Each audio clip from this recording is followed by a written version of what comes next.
ఈరోజు ఆళ్లగడ్డ కాంగ్రెస్ పార్టీ కార్యాలయంలో ముఖ్య ఉద్దేశం ఆళ్లగడ్డ నియోజకవర్గంలో దొండిపాడు మండలంలో గత 4 రోజుల నుంచి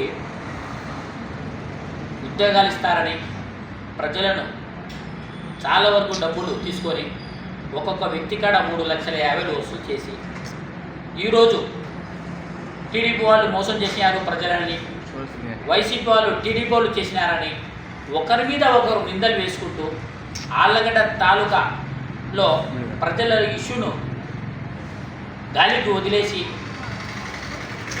ఎవరు నాయకులైనా కానీ అక్కడ జరిగిన సంఘటనకు ఎంతటి వారైనా సరే ఈ ప్రభుత్వం దృష్టికి కూటమి ప్రభుత్వం ఆళ్లగడ్డ తాలూకా ప్రజలకు న్యాయం చేయాల్సిందిగా మేము కాంగ్రెస్ పార్టీ డిమాండ్ చేస్తూ ఉంది. ఈరోజు ఆళ్లగడ్డ నుండి లేని పక్షంలో ఆళ్లగడ్డ తాలూకా నుంచి మేము దొండిపాడు మండలం వాళ్లకు ప్రతి ఒక్కరికి వాళ్ళు మా దగ్గరకు వస్తే మేము వాళ్ళకు సహాయపరిచి వాళ్ళకు న్యాయం చేసేటట్టుగా మేము పార్టీ దృష్టికి మనం షర్మిలారెడ్డి గారి దృష్టికి తీసుకొని పోతామని ఈరోజు మేము మీడియా ముందర చెప్తా ఉన్నాం.